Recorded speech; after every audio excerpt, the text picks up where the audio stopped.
ओम शांति। साकार मुरली 25 जून 2025 सुनेंगे ईश्वरीय महावाक्यों को विस्तार से। मीठे बच्चे, बाप तुम्हें नई दुनिया के लिए राजयोग सिखला रहे हैं, इसलिए इस पुरानी दुनिया का विनाश भी जरूर होना है। प्रश्न, मनुष्यों में कौन सी एक अच्छी आदत पड़ी हुई है लेकिन उससे भी प्राप्ति नहीं होती? मनुष्यों में भगवान को याद करने की जैसे आदत पड़ी हुई है। जब कोई बात होती है तो कहते हे भगवान, सामने शिवलिंग आ जाता है, लेकिन पहचान यथार्थ ना होने के कारण प्राप्ति नहीं होती है। फिर कह देते सुख दुख सब वही देता है। तुम बच्चे अभी ऐसे नहीं कहेंगे। ओम शांति। बाप जिसको रचता कहा जाता है, किसका रचता? नई दुनिया का रचता।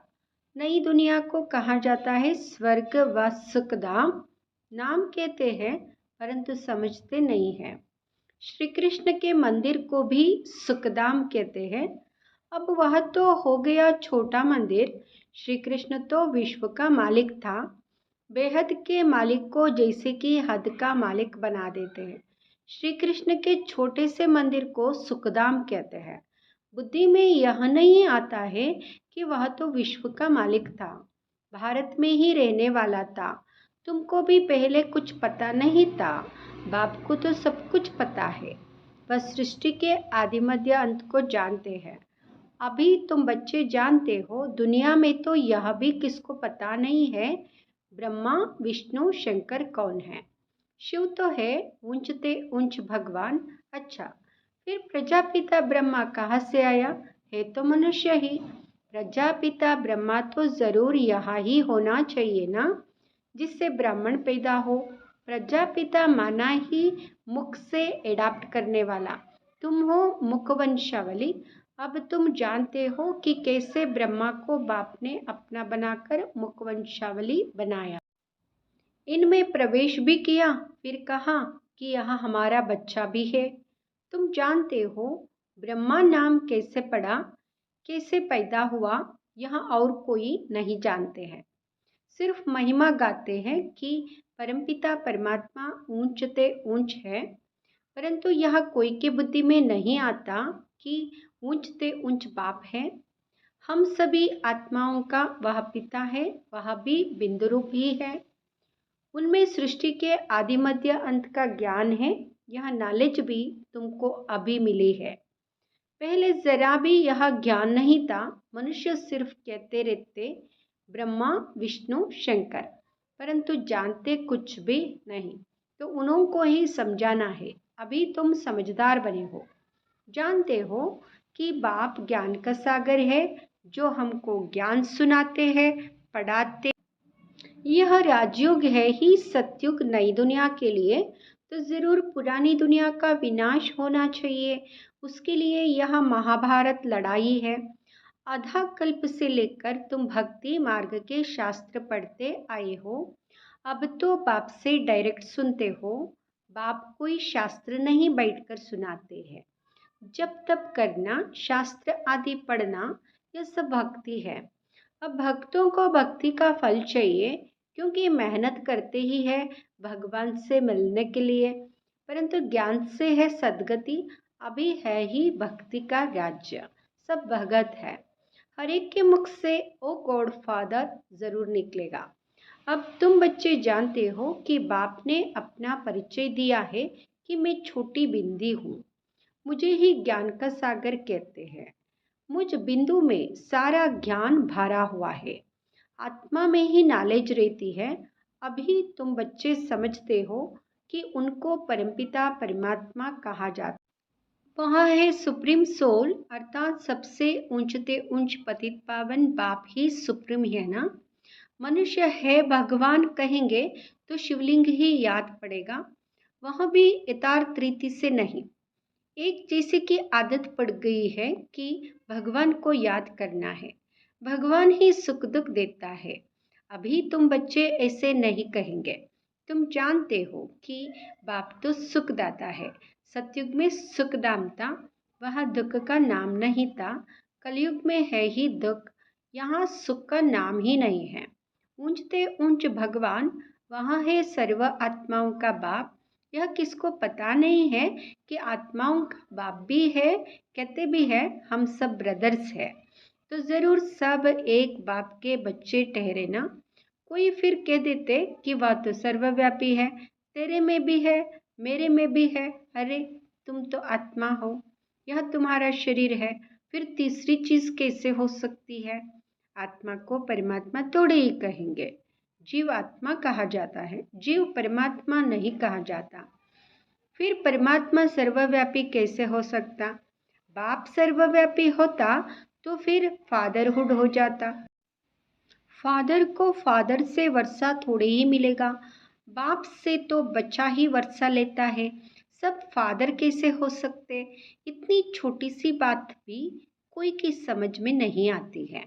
तब बाप कहते हैं, बच्चे हमने आज से 5000 वर्ष पहले तुमको कितना समझदार बनाया था। तुम एवर हेल्दी वेल्दी समझदार थे।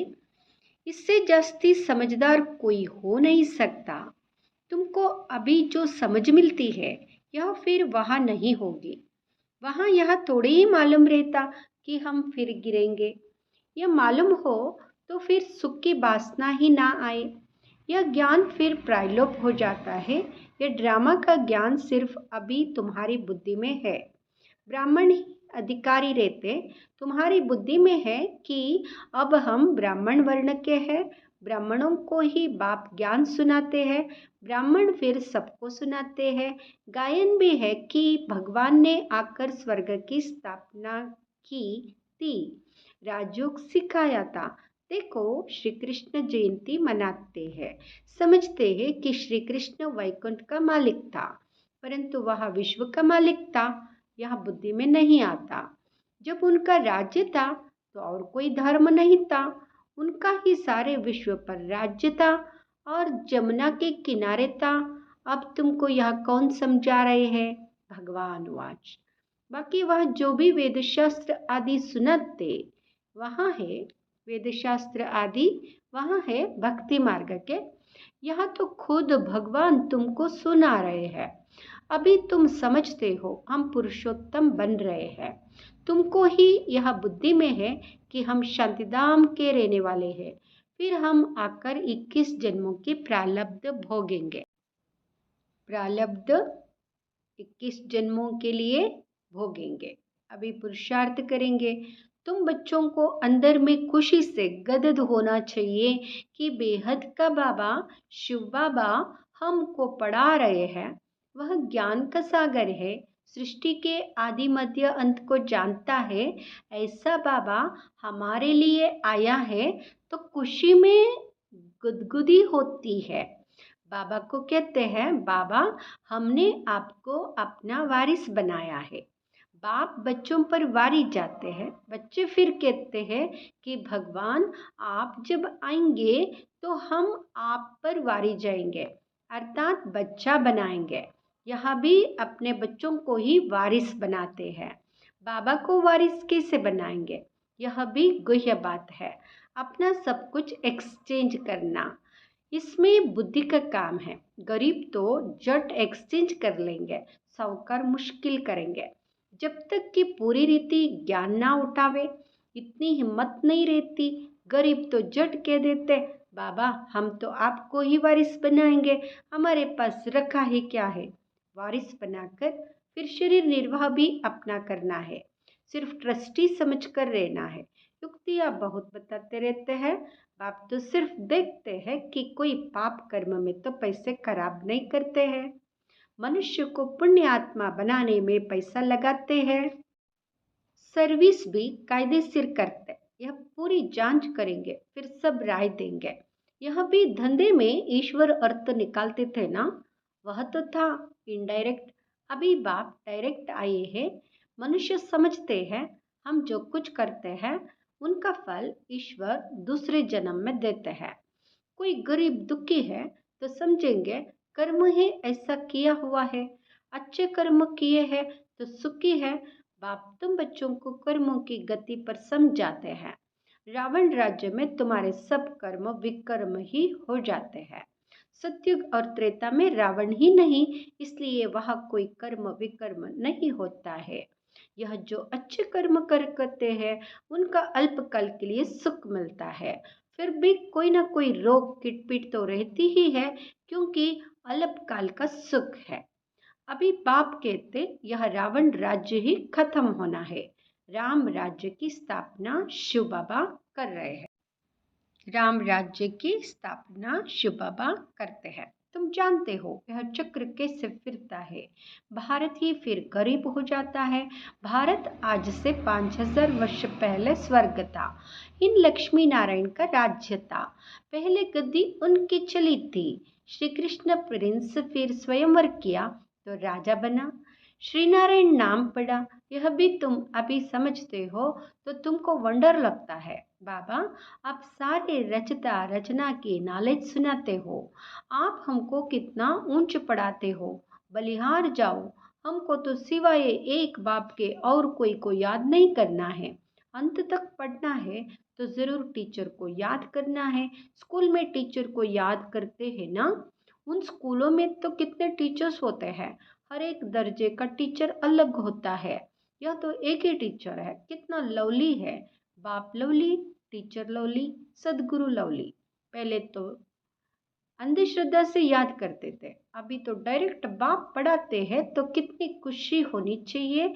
फिर भी कहते बाबा भूल जाते हैं। पता नहीं हमारी बुद्धि आपको क्यों नहीं याद करती है। गाते भी हैं ईश्वर की गति मति न्यारी है। बाबा आपकी गति और सदगति की मत तो बड़ी वंडरफुल है। ऐसे बाप को याद करना चाहिए। स्त्री अपने पति के गुण गाती है ना, बड़ा अच्छा है, यह यहाँ उनकी प्रॉपर्टी है, अंदर में खुशी रहती है ना। यह तो पतियों का पति बापों का बाप है। इनसे कितना हमको सुख मिलता है और सबसे तो दुख मिलता है। हाँ, टीचर से सुख मिलता है क्योंकि पढ़ाई से इनकम होती है। गुरु हमेशा किया जाता है वानप्रस्थ में। बाप भी कहते हैं मैं वानप्रस्थ में आया हूँ। यह भी वानप्रस्थी, मैं भी वानप्रस्थी, यह सब मेरे बच्चे भी वानप्रस्थी है। बाप टीचर गुरु तीनों ही इकट्ठे हैं।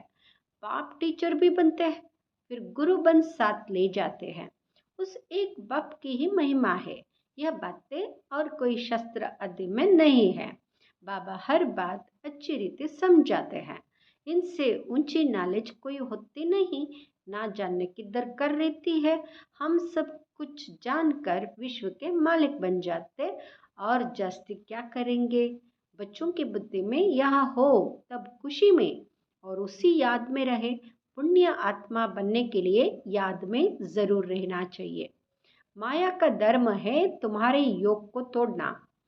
योग में ही माया विघ्न डालती है, भूल जाते हो।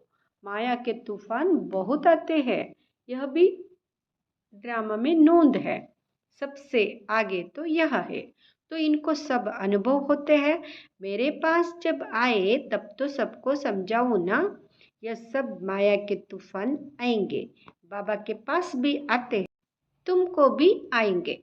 माया का तूफान ही ना आए, योग लगा ही रहे तो कर्मातीत अवस्था हो जाए, फिर हम यहाँ रह ना सके।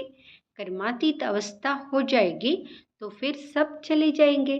शिव की बारात गाई हुई है ना। शिव बाबा आए तब हम सब आत्माएं जाए। शिव बाबा आते ही है सबको ले जाने। सतयुग में इतनी आत्माएं थोड़ी ही होंगी। अच्छा, मीठे मीठे सिकिलदे बच्चों प्रति माता पिता बाप दादा का याद प्यार और गुड मॉर्निंग। रूहानी बाप की रूहानी बच्चों को नमस्ते। हम रूहानी बच्चों के रूहानी माता पिता बाप दादा को याद प्यार गुड मॉर्निंग नमस्ते शुक्रिया बाबा। धारणा के लिए मुख्य सार। धारणा के लिए मुख्य सार फर्स्ट, शिव बाबा को अपना वारिस बनाकर सब कुछ एक्सचेंज कर देना है। वारिस बनाकर शरीर निर्वाह भी करना है। ट्रस्टी समझकर रहना है। पैसे कोई भी पाप कर्म में नहीं लगाने हैं। दूसरा, अंदर खुशी में गुदगुदी होती रहे कि स्वयं ज्ञान का सागर बाबा हमको पढ़ा रहे हैं। पुण्य आत्मा बनने के लिए याद में रहना है, माया के तूफानों से डरना नहीं है। वरदान, सत्यता के आधार पर एक बाप को प्रत्यक्ष करने वाले निर्भय अथॉरिटी स्वरूप भाव। सत्यता के आधार पर एक बाप को प्रत्यक्ष करने वाले निर्भय अथॉरिटी स्वरूप भाव। सत्यता ही प्रत्यक्षता का आधार है। बाप को प्रत्यक्ष करने के लिए निर्भय और अथॉरिटी स्वरूप बनकर बोलो, संकोच से नहीं। जब अनेक मत वाले सिर्फ एक बात को मान लेंगे कि हम सबका बाप एक है और वही अब कार्य कर रहे हैं, हम सब एक की संतान एक है और यह एक ही यथार्थ है, तो विजय का झंडा लहरा जाएगा। इसी संकल्प से मुक्तिधाम जाएंगे और फिर जब अपना अपना पाठ बजाने आएंगे तो पहले यही संस्कार इमर्ज होंगे कि गॉड इज वन। यही गोल्डन एज की स्मृति है। स्लोगन, सहन करना ही स्वयं के शक्ति रूप को प्रत्यक्ष करना है। ओम शांति।